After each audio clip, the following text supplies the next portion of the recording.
4 hours ago to the moment, Shefty reporting the Dolphins cut Tua Tagovailoa. And then before the sun had set on the day, Tua was in Atlanta. The Falcons will give him a one-year deal, giving them another left-handed quarterback to complement Michael Penix Jr., who tore his ACL in Week 11. It's still unclear when he'll be back. Let's dive into this because clearly we had a lot of opinions on it early and I wasn't able to sink our teeth into it. Dan Orlovsky, what is your big picture take on Tua going to Atlanta? It's the right decision for both parties. One, best place for Tua to try to rebuild himself as a starting quality quarterback or starting caliber quarterback. Really good offensive line, best offensive line Tua would have ever had in his career down in Atlanta up until this point. Obviously, plenty of offensive talent. And then for Atlanta, it's the right decision. Atlanta doesn't have a first-round pick. They don't have money to spend on a quarterback. They've got other options like Kyler Murray not going there. Geno Smith wasn't going there. Kirk Cousins wasn't going there. Couldn't pay Malik Willis. So out of the reality, they need a starting quarterback in March. They got to run their offseason and help their football team improve in March, April, May, and June, let alone training camp and potentially start in September until Michael Penix is at least healthy enough to be in the conversation. It's the right decision.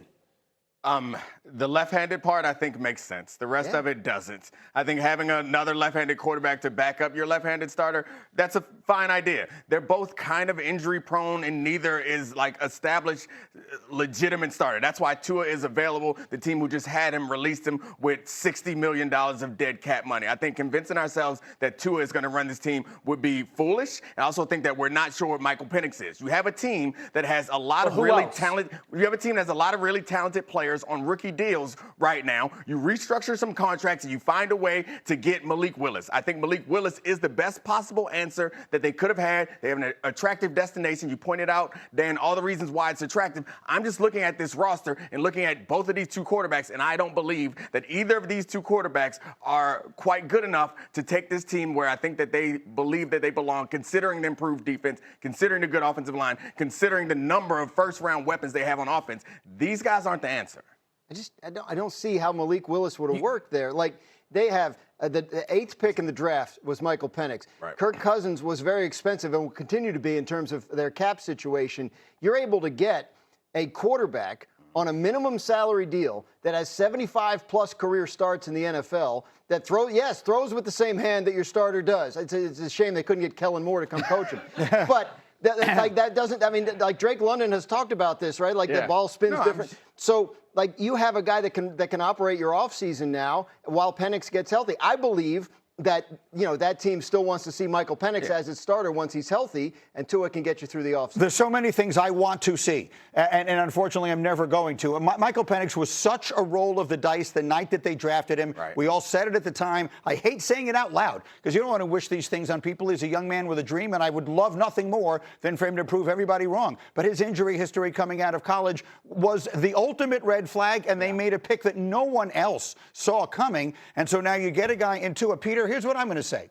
I don't know that Tua is going to play great there, but I think if he has any chance of resurrecting his career, this is the spot for him to do it. Look at the division he plays in. He's going to play his home games in a dome. His road games are in New Orleans, Tampa, and Carolina, so none of the weather that has always been his problem. He's got really good offensive weapons around him and a coach who quarterbacks tend, I was about to say play well under. I don't know if they always do or they don't, but he wins Coach of the Year every once in a while and is considered an offensive mind. So I think if Tua is going to have any chance of resurrecting himself, Peter, this was his best shot. And I would add in that Matt Ryan's opinion matters, and Matt Ryan's not putting a name on a quarterback that he's bringing in that he doesn't think has a chance to succeed there. Look, Michael Penix's injury history is one thing. He also didn't play great last year when he was on the field. And Zach Robinson's offense was a bunch of pistol and shotgun and gadgetry.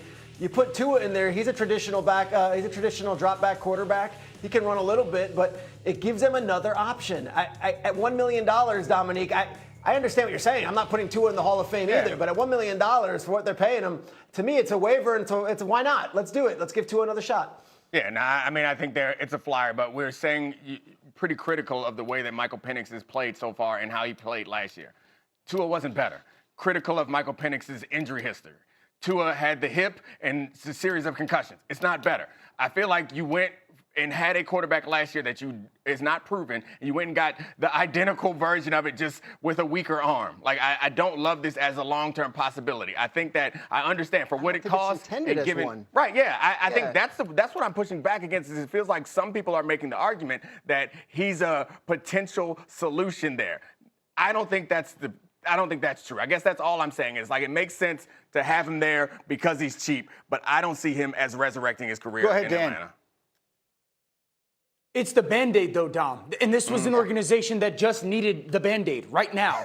No, I don't believe he's the long-term, and I'm skeptical that Michael Penix is. Right, agreed. But we can also talk accurately about who Tua has been. Tua 2 years ago was in the MVP conversation.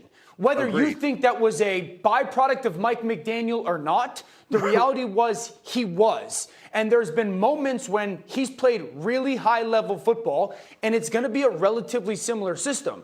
And so to sit there and say Malik Willis, to sink $45 million into Malik Willis would have been wild by Atlanta. Atlanta's doing this right now. They have this year, Michael Penix, Tua. Prove to us that you're so much better than our expectation. If not, the 2027 draft, that's when they're going to get their quarterback of the future. Let me try and get Shefty in here. Go ahead, Adam. Look, we've got a very unusual offseason here. You see Tua released in Miami. You see Kyler getting released tomorrow in Arizona. Geno Smith has already been released by the Raiders. We're going to have Kirk Cousins released by tomorrow from the Falcons. There are 4 quarterbacks right there who will be paid this year a combined $119 million in guaranteed money who are now on the market. So you can go sign Tua for the veteran minimum. You could sign Geno for the veteran minimum. You could sign Kyler for the veteran minimum. So there is no downside in rolling the dice on one of these inexpensive options. So that's exactly what's going on here. Atlanta felt like this was the one that made sense. You could have picked any one of them at this point in time, and if it doesn't work, it doesn't matter. I think they believe in Penix more than I do. Because I think that we all would agree that all the options that Adam just laid out there are all better options than Tua right now. And I think what they did by getting Tua is like he's left-handed and he's going to manage his team until our other left-handed quarterback gets in there. But I think that's where I feel it's a little bit confusing to me because I don't think that Michael Penix is given his injury history and the way he's performed in the league so far. I don't feel like they should be as committed to him as they are. Well, look, I mean, if you want to look at a way to define a team that has completely mismanaged its quarterback situation, 2 years ago, I mean, Schrager, what is it now? Like 20 months ago, they spent $100 million on a quarterback and drafted one at number 8, and here we are, and they desperately need one. So that's the definition of having mismanaged the position. So I'm not sure why we would expect. Then they all got fired for it. Exactly right. So now they're just trying to clean up the mess. Terry Fontenot and Raheem Morris are no longer living in Atlanta for that very reason. And that's what happens. When you make big swings like that, you can't keep your job, and they're the ones who paid the price. And now we'll see what happens if Bijan and Drake London and Kyle Pitts and maybe Michael Penix can make everyone say, oh, that was actually a good pick, that they actually took him there. They needed him. Well, right now, the jury is still out. Yeah, and my side of this really is just if Tua's going to have any chance, I agree with you. I don't think it's going to happen. But, I mean, I didn't think a lot of things were going to happen. I didn't think Sam Darnold was going to win the Super Bowl either. If Tua is going to revive himself somehow, this feels, of all the options that he could have fallen into, I think for him, this is the best one. For him, from his perspective, it's fantastic. I'm just confused from the other team perspective. It feels like they are gearing up to get another quarterback real soon. It doesn't seem like the reason why I brought up Malik Willis, because Malik Willis has potential. There's some black box to Malik Willis where you're like, hey, he could turn into a great. We know that I feel strongly that Tua is probably not going to be that guy. But they still think Michael Penix has potential. They want to see it. They want to give him another shot to prove them right about the draft pick. And the reality of the situation is they are right now at DraftKings, they are the 4th favorites in a 4-team division. They actually have the longest odds no one had a of winning any record. team. I think everyone thinks they should have the best team in that division. They just haven't gotten it right for all of this time. We'll see if somehow this flyer they take on Tua